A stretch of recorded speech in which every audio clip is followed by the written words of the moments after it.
ACA VDCA స్టేడియంలో ఈ నెలలో జరగబోయే 2 ఐపీఎల్ మ్యాచ్లు విశాఖకు గర్వకారణంగా నిలిచేలా నిర్వహిస్తామని ఆంధ్ర క్రికెట్ అసోసియేషన్ అధ్యక్షుడు ఎంపీ కేశినేని అన్నారు.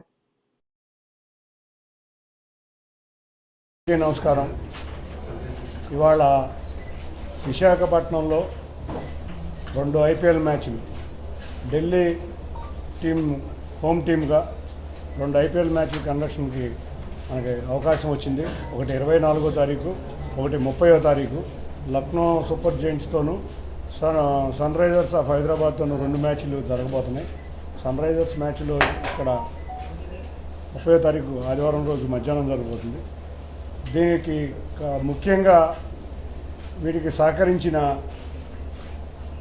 ఐపీఎల్ బీసీసీఐ వారికి, అంతేకాకుండా అన్నిటికన్నా ముఖ్యంగా ఢిల్లీ హోమ్ టీం జిఎంఆర్ ఎవరైతే ఉన్నారో వాళ్ళందరికీ కూడా ముందుగా ధన్యవాదాలు.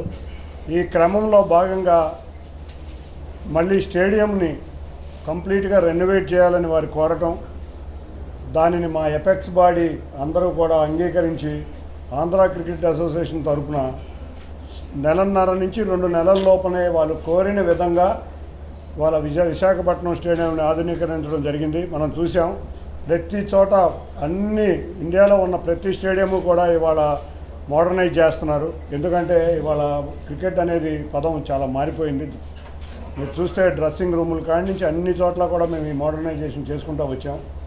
అతి తక్కువ సమయం ఉండటం వల్ల చాలా మట్టుకి కంప్లీట్ చేయగలిగాం. ఇంకా 2వ ఫేజ్లో కూడా ఈ స్టేడియంను అభివృద్ధి చేసి ఈ స్టేడియం మిగతా స్టేడియంలు అన్ని రాష్ట్రాల్లో ఉన్న స్టేడియాలకు ధీటుగా సౌకర్యాలు అందిస్తూపోతున్నాం.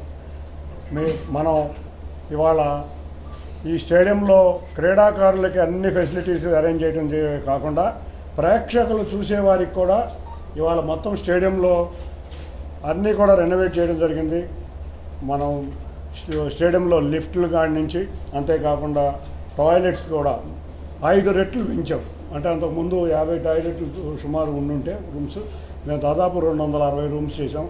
అన్ని ఉమెన్ టాయిలెట్స్ని కూడా హైజీనిక్గా చేసాం. మొత్తం స్టేడియం అంతా హైజీనిక్గా ఉండాలి.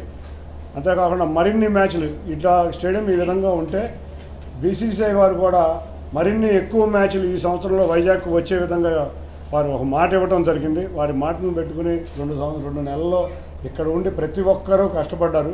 ఈ కష్టపడిన వాళ్ళందరికీ కూడా ధన్యవాదాలు తెలుపుకున్నాం. రేపు రాబోయే కాలంలో ఐపీఎల్ మ్యాచ్ మనకు జరగబోతుంది. ఈ 2 మ్యాచ్ల్లో కూడా మనం వైజాగ్ ఒక ప్రైడ్గా ఈ మ్యాచ్ల్ని మనం నిర్వహించుకుని రాబోయే కాలంలో వైజాగ్ స్టేడియంలో మరిన్ని మ్యాచ్లు వచ్చే విధంగా మనం కృషి చేద్దామని తెలియజేస్తున్నాం.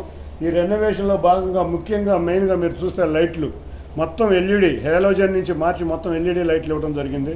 అంతేకాకుండా చూస్తే ఈ మ్యాచ్ జరిగే సమయానికి 4K కానీ కొత్త టెక్నాలజీ అన్నిటికీ సరిపోయే విధంగా లైటింగ్ ఉండబోతుంది.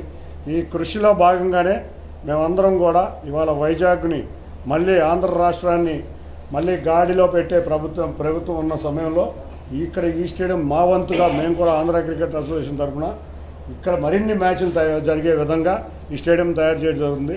ఇవాళ సమావేశంలో ముఖ్యంగా కమిషనర్ గారు, కలెక్టర్ గారు, అంతేకాకుండా డిస్ట్రిక్ట్ అడ్మినిస్ట్రేషన్ అందరూ కూర్చుని రేపు రాబోయే ఐపీఎల్ సమయంలో ఏ విధంగా మనం ఉండాలి, ఎటువంటి జాగ్రత్తలు తీసుకోవాలి, ఎవరైతే వచ్చారో ప్రేక్షకులకి ఎటువంటి ఇబ్బంది లేకుండా, అంతేకాకుండా వైజాగ్లో కూడా ఎవరికీ కూడా ఇబ్బంది లేకుండా ఐపీఎల్ నిర్వహించే విధంగా అందరం కూర్చొని ఆలోచించుకోవడం జరిగింది. మరిన్ని మీటింగులు జరుగుతాయి.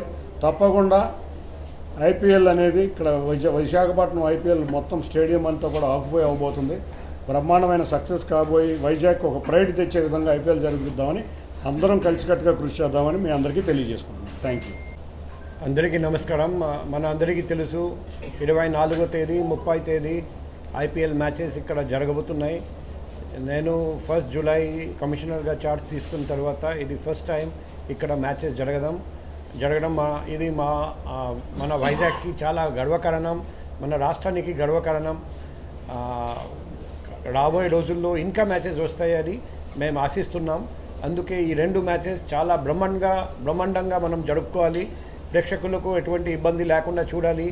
బయట ట్రాఫిక్ కంజెషన్ లేకుండా, పార్కింగ్ ప్లేస్లో ఇబ్బంది లేకుండా, రాకపోకలు ఎటువంటి ప్రాబ్లం లేకుండా మనం చూస్తాం.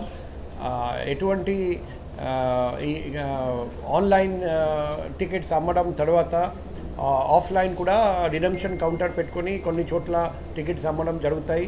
అక్కడ కూడా తొక్కిసలాట జరగనీయకుండా మేము ఏర్పాటు చేస్తాము. అందరికీ ఒక విషయం తెలియజేస్తున్నాం, ఇంతకుముందు కొన్ని సందర్భాల్లో ఫేక్ టికెట్స్ ప్రింట్ చేసి అమ్మడం జరిగింది. సో అటువంటి సందర్భాలు మీ దృష్టిలో ఉంటే దయచేసి పోలీస్ వాళ్ళకు తెలియజేయండి, మా పర్సనల్ కాంటాక్ట్ నెంబర్కి తెలియజేయండి.